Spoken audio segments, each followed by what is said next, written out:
جب ہم اس کو رحمت چکھاتے ہیں، جب ہم اسے رحمت کا لوگوں کو ذائقہ دیتے ہیں، فرحوا بہا، وہ اس کے ساتھ فرحت والا معاملہ کرتے ہیں، خوش ہو جاتے ہیں۔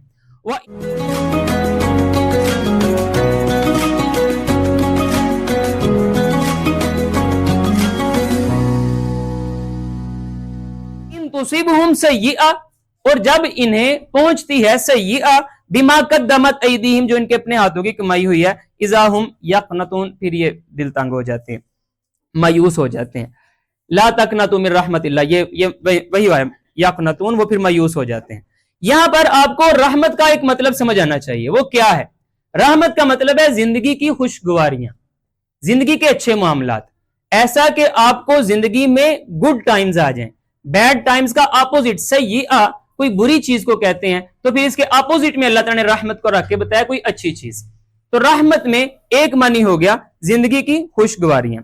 اسی سے اگر اگلی آیت میں آپ دیکھیں گے نا، آیت نمبر 37 میں، تو وہاں پر سمانے زیست، یہ زندگی کے گزارنے کا جو معاملہ ہوتا ہے نا، اس کے لیے اللہ تعالیٰ نے رحمت کا اپوزٹ ورڈ استعمال کیا ہے۔ یعنی کہ رحمت کا مطلب ہوا جو آپ کو زندگی گزارنے کے لیے چیزیں ملا کرتی ہیں، یہ کپڑے، یہ گھر، یہ رشتے، یہ کھانا، تمام تر چیزیں رحمت کے ضمن میں آ جاتی ہیں۔ آگے چلتے ہیں، سورۃ الاسراء آیت نمبر 24۔ اللہ تعالیٰ فرماتے ہیں، یہ نا آپ کو ویسے میرا خیال ہے دوبارہ بھی یہ یاد ہی ہوگا، اللہ تعالیٰ نے آپ کو اور مجھے یہ دعا سکھائی ہے۔ اللہ تعالیٰ نے فرمایا وَقُلْ رَبِّ ارْحَمْهُمَا كَمَا رَبَّيَانِي صَغِيرًا، آپ سب کو زبانی بھی یاد ہے۔ اب یہاں پر ایک اور کنسیپٹ سمجھ لیجئے، یہاں پر اللہ تعالیٰ نے رحمت کہا کس کو ہے؟ دوبارہ دیکھیے، رَبِّ ارْحَمْهُمَا كَمَا رَبَّيَانِي صَغِيرًا، اے میرے رب، اے میرے پالنہار، اے میرے پروردگار، ہم یہ جو میرے دونوں والدین ہیں ان کے ساتھ رحم والا معاملہ فرمانا۔ کیسے؟ کما ربیانی صغیرہ، جیسے انہوں نے جب میں چھوٹا تھا تو میری پرورش کی تھی۔ تو اس کا مطلب یہ ہوا، رحم یا رحمت کا مطلب ہوتا ہے پرورش کرنا۔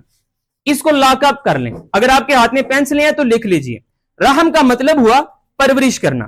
اب یہ اگر کلیئر ہو گیا تو سورۃ ہود آیت نمبر 9 اور 10 آپ نے آج کل میں میرے ساتھ پڑھی تھی، وہاں پر کیا تھا؟ وہاں پر نعما کو اللہ تعالیٰ نے رحمت کہا تھا، آیت نمبر 9 اور آیت نمبر 10۔ آیت میں اس لیے نہیں پڑھ رہا کہ آپ جا کے خود پڑھ لیجئے گا تاکہ وقت آپ کا تھوڑا لگے۔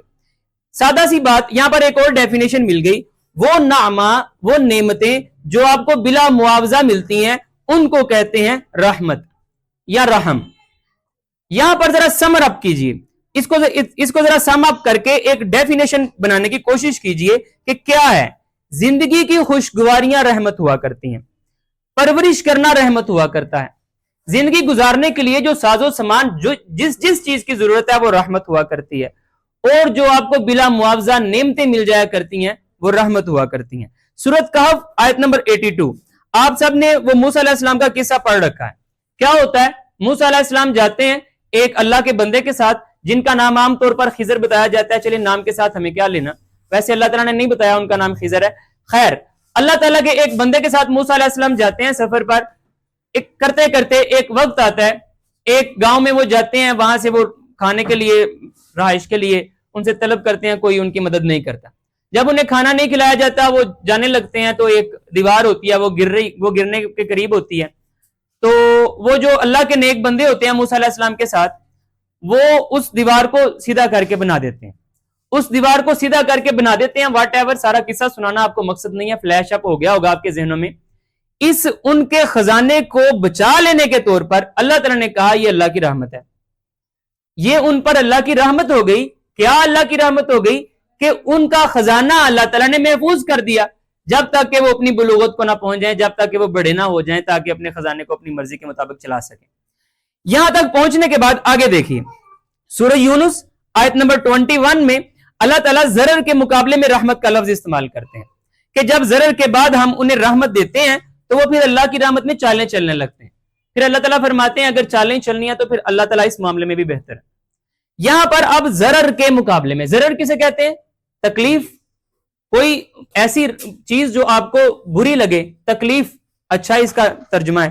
بہر کیف اب ترجمے، اگر آپ یہ جو 10 میں نے پوائنٹس آپ کے سامنے پڑھے ہیں، آپ ان کو ذرا سم اپ کیجئے، آپ کے سامنے رحم کی یا رحمت کی ایک ڈیفینیشن کلیئر کٹ آ جائے گی۔ وہ کیا؟ رحمت ہوتی ہے، وہ ہوتی ہے جو ظاہر و باطن کی کمی کو پورا کرے۔ رحمت ہوتی ہے وہ عطیہ جو ظاہر و باطن کی کمی کو پورا کرے، جس کے نتیجے میں آپ کی زندگی میں خوشگواری آ جائے، جس کے نتیجے میں آپ کی زندگی کو جتنی چیزوں کی لوازمات کی ضرورت ہے وہ آپ کو عطا کر دی جائیں، جس کے نتیجے میں آپ کی پرورش اچھی ہونا شروع ہو جائے، جس کے نتیجے میں آپ کو ایسی نعمتیں ملیں جس کا کوئی معاوضہ آپ سے نہیں لیا گیا، جس کے نتیجے میں آپ کی کوئی چیز محفوظ کر دی جائے، اور جس کے نتیجے میں آپ ضرر سے تکلیف سے محفوظ ہو جائیں۔ آپ نے ایک بات پہ غور کیا، ابھی تک میں نے رحمت کی جتنی بھی آپ کے ساتھ ڈیفینیشنز پڑھی ہیں، یہ ساری کی ساری رحمت کے ایک اسپیکٹ کو کور کر رہی ہیں، اور وہ اس حیوانی جسم کے ساتھ تعلق رکھتی ہیں۔ زندگی کی خوشگواریاں، ان کا خزانہ بچایا جانا، یا پھر ماں باپ نے جس طرح مجھے بچپن میں پالا، یہاں پر ویسے دوسرا بھی اندر تھوڑا سا آ جاتا ہے، یا پھر کوئی نعمت مل جانا، یا پھر وہ رزق ملنا، زندگی کو گزارنے کے لیے طرح طرح کی چیزیں مل جانا۔ یہاں پر رحمت کا ایک حیولہ یہ نہیں کہ آپ کو اس زندگی گزارنے کے لیے جتنی چیزیں چاہیے، اس جسم حیوانی کو وہ ساری کی ساری چیزیں ملنے کا نام بھی رحمت ہی ہے۔ اب ذرا آگے چلتے ہیں۔ یہاں پر ایک مسئلہ ہے کہ خدا کی ربوبیت کو اگر دیکھا جائے تو اس میں صرف جسم نہیں بلکہ ہیومن سیلف بھی آیا کرتا ہے، بلکہ میرا خیال ہے ہیومن سیلف زیادہ شد و مد کے ساتھ آیا کرتا ہے، یعنی آپ کی انر کور، آپ کے اندر کا ضمیر، آپ کا قلب، آپ کی روح، آپ کا انر سیلف جو حقیقت میں آپ ہیں، وہ بھی اس کی بھی تو پرورش کرنی ہے۔ اب آگے چلتے ہیں۔ اس کی پرورش کے لیے مالک کائنات نے ایک نظام بنایا ہوا ہے اس دنیا میں، ہم سے پہلے کا۔ وہ کیا ہے؟ وہ ہے ریویلیشن، وہی قرآن، تورات، زبور، انجیل یا اس سے دیگر جتنے بھی صحائف یا کتب اللہ تعالیٰ نے بھیجی، وہی اللہ تعالیٰ نے ایک ریویلیشن، ایک اپنی طرف سے ریویلڈ نالج کا سلسلہ شروع کیا۔ اس ریویلڈ نالج کا مقصد کیا تھا؟ تاکہ آپ کی انر کور کو اس کی غذا مل سکے، تاکہ آپ کے اندر جو بیٹھا ہوا انسان ہے اس انسان کی پرورش کی ذمہ داری پوری کی جا سکے۔ ذرا پڑھیے سورہ بقرہ آیت نمبر 105 میں اللہ تعالیٰ نے اسی وحی کو رحمت کہا ہے۔ اہل کتاب یا مشرک لوگ اللہ تعالیٰ فرماتے ہیں اس بات کو بالکل پسند نہیں کرتے کہ آپ پر کچھ نازل ہو۔ پوری آیت اس لیے نہیں پڑھی، آپ خود جا کے پڑھ لیجئے گا۔ اس کے بعد اللہ تعالیٰ فرماتے ہیں واللہ یختص برحمتہ من یشاء، لیکن اللہ وہ اس کا بیک گراؤنڈ تھوڑا سا ایسا ہے کہ وہ نہیں چاہتے کہ آقا نامدار صلی اللہ علیہ وسلم پر کوئی چیز نازل ہو، اس وجہ سے وہ چاہتے ہیں کہ یہ دو بڑے بڑے شہروں کے بڑے لوگوں پر کیوں نہیں نازل ہوا، وہ نہیں چاہتے کہ آپ پر نازل ہو۔ پھر اللہ تعالیٰ فرماتے ہیں واللہ یختص برحمتہ من یشاء، یہ تو اللہ کی رحمت ہے جو وحی کا نازل ہونا ہے، تو اللہ تعالیٰ جس پر چاہے گا یہ نازل کر دے گا۔ یہاں پر آپ ذرا غور کیجئے گا، اب پورے جسم کی بات نہیں ہو رہی، اب وحی کے ذریعے سے آپ کی انر کور، آپ کی انر پرسنالٹی جو حقیقتاً انسان ہے اس کی بات ہو رہی ہے۔ اس کی پرورش کی ذمہ داری اللہ تعالیٰ کس طرح سے پوری کر رہے ہیں۔ بلکہ سورہ زخرف کی آیت نمبر 31 اور 32 اس میں تو اللہ تعالیٰ نے لفظ قرآن ہی کو رحمت کہا ہے، رحمت، وہی جو میں نے ابھی آپ کو سینیریو سنایا وہ سارے کا سارا، اب آپ جا کے خود پڑھ لیجئے گا۔ باہر کیا اس میں ایک بات بڑی خاص ہے، اللہ تعالیٰ فرماتے ہیں وَرَحْمَةُ رَبِّكَ خَيْرٌ مِّمَّا يَجْمَعُونَ، یہ لوگ جو جمع کر رہے ہیں نا بڑی بڑی چیزیں، مال و دولت ایکسیکٹرا ایکسیکٹرا، جو بھی، اللہ تعالیٰ فرماتے ہیں وَرَحْمَةُ رَبِّكَ، یہ جو قرآن ہے، یہ جو تمہارے رب کی رحمت ہے، یہ اس سارے جمع کردہ مالوں سے بہتر ہے جو کچھ یہ لوگ جمع کر رہے ہیں۔ That's it. یہاں پر آپ پہنچ کر رحمت کے دو رخ واضح ہو گئے ہوں گے اب تک، وہ کیا ہیں؟ اللہ تعالیٰ نے یہاں پر اگر آپ غور کیجئے نا تو سورۃ فاتحہ میں اللہ تعالیٰ نے یہ جو الحمدللہ رب العالمین الرحمن الرحیم، یہ جو اللہ تعالیٰ نے الرحمن الرحیم کو ربوبیت کے بعد رکھا ہے، یہ ربوبیت کی معنی و کانے تعریف ہے پوری کی پوری۔ الحمدللہ رب العالمین، تمام جہانوں کا جو پالنے والا ہے، رب ہے، ساری کی ساری حمد اسی کے لیے ہے۔ الرحمن الرحیم، جو رحمان بھی ہے جو رحیم بھی ہے، یعنی کہ جو آپ کی ظاہری تمام معاملات کو بھی پرورش کرنے والا ہے اور آپ کی انر کور کی بھی پرورش کرنے والا ہے، جو ہر ایک کو نوازنے والا ہے اور کسی خاص معاملے میں کسی ایک کو بھی نوازنے والا ہے۔ اگر یہاں تک آپ پہنچ گئے ہیں تو میں آپ کی نالج کے لیے چھوٹا سا میں آپ کو ایک کی پوائنٹ دیتا جاؤں کہ یہ جو لفظ ہے نا رحم، راحمیم، اس سے نا 9 ڈیریویٹیوز آئے ہیں قرآن الحکیم میں۔ وہ 9 کے 9 آپ کے ساتھ ویسے میں نہیں پڑھنے والا، ان میں سے صرف 4 سبجیکٹیو کے طور پر آئے ہیں۔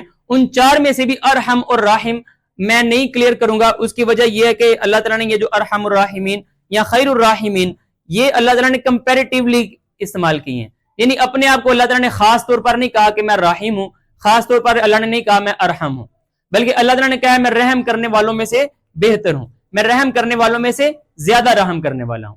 چونکہ اللہ تعالیٰ نے ان کو کمپیریٹیولی یوز کیا ہے, یعنی اور بھی ہیں جیسے کہ واللہ خیر الرازقین, اور بھی ہیں یعنی کہ جو رازقین ہیں, جو ذریعہ ہیں, وسیلہ ہیں, واٹ ایور جو کچھ بھی جو آپ کے ذہنوں میں ہے کہ مجھے یہاں سے رزق ملتا ہے, یہاں سے ملتا ہے, تو میں خیر اس طرف یعنی کہ اگر میں اللہ کی بات مانوں تو یہ مجھے رشوت نہیں لینی ہوگی, تو مجھے تو یہیں سے رزق مل رہا ہے, یا پھر میں اپنی بوس کی ناجائز بات نہ مانوں تو یہیں سے تو رزق مل رہا ہے. تو اللہ تعالیٰ فرماتے ہیں واللہ خیر الرازقین, اللہ بہتر رزق دینے والا ہے, اللہ کی بات کو مانو.